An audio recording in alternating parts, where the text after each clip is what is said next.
Amigos de Telemundo Noticias, nos encontramos con el escritor Gustavo Pino, quien acaba de presentar en el auditorio número 2 del Parque Libertad de Expresión su libro Un asunto frío y vulgar. Muy buenas noches, señor Gustavo. Nos gustaría saber por qué el nombre del libro y que nos narre un poco sobre qué trata. Mira, yo tenía una afición en la universidad y era anotar las frases que más me gustaban, ¿ya? Y había una frase de Enrique López Arbújar que decía que todo asesinato era un asunto vulgar, ¿no?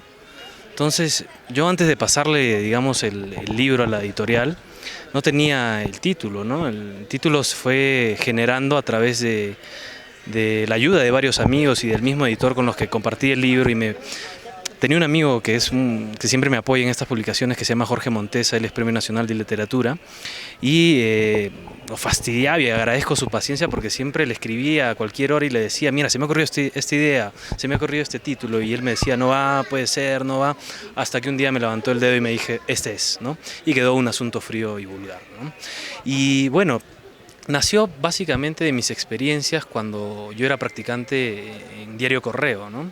Hace como 4 años por lo menos, y también producto de la sugerencia de una ex enamorada, ¿no? Con la que tenía, y me dijo, pero ¿por qué no te dedicas a escribir una crónica de experiencias de cuando trabajaste pues, en Diario Correo, ¿no? La idea madre, la idea inicial era poder retratar las experiencias y que sean lo más apegadas a la realidad, ¿no? Pero en algún momento de la novela yo ya no tenía control total de lo que estaba escribiendo y me volví una presa de la historia, ¿no? Y la historia empezó a cobrar otro giro y me dejé llevar simplemente, y el resultado final, en lo particular, me gustó muchísimo y que creo que a los lectores también, ¿no? ¿Y qué lo motivó a escribirla? O sea, ¿qué parte de su vida usted cree que impulsó, aparte de eso, entrar al Diario Correo? Por ejemplo, no hay algunos escritores o autores que hay un libro que los marca. Entonces, a partir de ese libro es que ellos deciden escribir. ¿En su caso fue igual? En mi caso fue una serie de sucesos, ¿no? Como lo comentaba, fue producto de la experiencia de vivir en una familia sumamente numerosa. Vivía con mi bisabuela, mi abuela, mis tíos abuelos, mi madre, ¿no? El perro y el gato. Y había algo que no se genera hoy en día, y es esta sobremesa que hay después de cada cena, de cada almuerzo, ¿no? Pero para esto, pues mis abuelos, no sé, tenían una capacidad oral tremenda para contar historias que tú te quedabas prendido de esas historias, ¿no?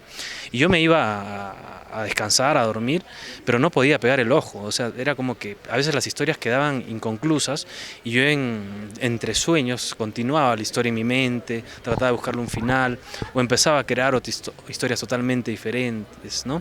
Entonces creo que eso fue fundamental. Después de venir a Arequipa y encontrar esta facilidad de comprar libros, ¿no?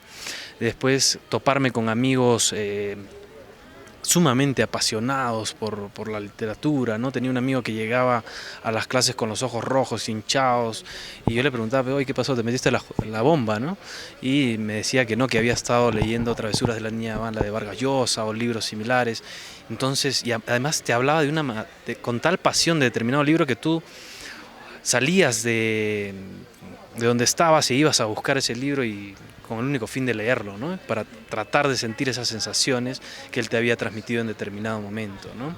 Después toparme con algunos libros, pues como Conversación en la Catedral, descubrir a Hemingway, a Faulkner, a Truman Capote, en fin, una serie de libros que hicieron que en algún momento todo eso estallara y me dediqué a escribir, ¿no? ¿Y qué planes a futuro tiene? Bueno, ahora es docente de la Universidad Católica. ¿Qué planes como docente, como escritor y como periodista? Mira, esto no lo he comentado así públicamente, pero yo hice la maestría para poder enseñar en una universidad, para tener más tiempo, para poder escribir, ¿no? Y bueno, me ensarté porque no tengo nada de tiempo, ¿no? Pero he descubierto paralelamente que, así como soy apasionado en la literatura, enseñando también, ¿no? Entonces creo que en algún momento voy a encontrar ese equilibrio y todo va a ir de la mano, ¿no? Actualmente no estoy escribiendo, lo que sí estoy haciendo es preparar un conjunto de cuentos que he escrito desde el 2015 hasta el año pasado. Entonces estoy seleccionando los mejores cuentos y vamos a ver, pues tal vez si se anima el editor a publicarla al próximo año, tal vez. Y las dos últimas preguntas. ¿Por qué leer? ¿Por qué es importante que una persona de cualquier edad lea? Y la segunda, ¿cómo empezar a escribir? Es importante porque te ayuda a ser una persona mucho más analítica, crítica y sensible en la realidad en la que vives, ¿no? Esto te va a ayudar a ver la vida con ojos nuevos, ¿no? ¿Por qué no existe la empatía? ¿Por qué existe la indiferencia? Producto de la falta de lectura, ¿no? Lamentablemente en nuestro país, y esta es una estadística que nos dio el Estado ya el año pasado, me parece, en la que señala que una persona promedio lee un libro una vez y hasta dos al año, ¿no? Y lo recomendable es que leas uno por mes siquiera, ¿no? Y en otros países leen hasta 3 libros por mes, entonces estamos totalmente atrasados en ese aspecto, ¿no?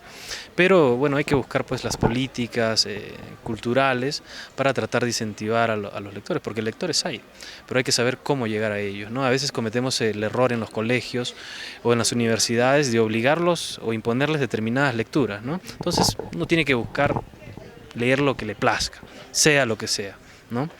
Así, esa es la clave prácticamente. ¿Y cómo empezar a escribir? ¿Cómo empezar a escribir?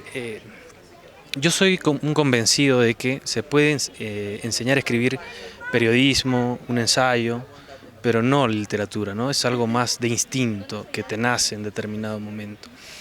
Te transformas como lector, ¿ya? Yo antes leía con la sensación de pasar bien en el momento, de disfrutar de la historia, pero una vez que me dediqué a escribir y que me convencí de que quería escribir y dedicarme a eso, los libros, la forma en que tú lees los libros cambia, ¿no? Tratas de encontrar los detalles de cómo usó tal estructura, cómo maneja el lenguaje, analizarlo un poco más, pero no como un simple lector, sino literariamente, ¿no? ¿Sí? Esa es la clave, leer, ya lo dijo en algún momento Roberto Bolaño, el escritor chileno, que la única clave es leer, escribir y volver a leer y volver a escribir, ¿no?